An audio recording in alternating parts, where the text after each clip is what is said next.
J'imagine l'arrivée des frères musulmans et la montée et le conflit israélo-palestinien, mais j'essayais de mettre le doigt sur ce qui avait changé et j'y arrivais pas. Et je me disais, j'ai l'impression d'entendre encore et encore le même discours. Le vôtre était beaucoup plus pertinent dans le sens où il y avait des détails d'histoire, etc., qui expliquaient l'histoire. Mais ce modernisme de l'islam, j'ai l'impression qu'il est impossible.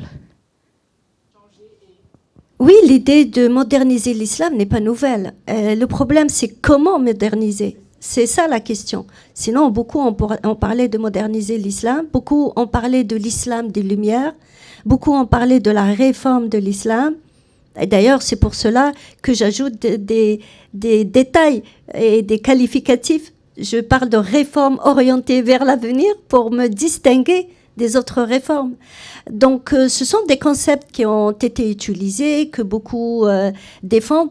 Vous savez que Tariq Ramadan a écrit un livre qu'il a intitulé « La réforme radicale ». Et quand j'ai été en Algérie, on me parlait de ce livre comme quelque chose de magnifique. Je rentre en France, je l'achète. Et à partir de là, j'ai écrit dans le livre bleu, là, il y a une page entière consacrée à la réforme de Tariq Ramadan. Parce qu'en réalité, il ne réformait rien du tout. Radio Azul International, la radio sans frontières.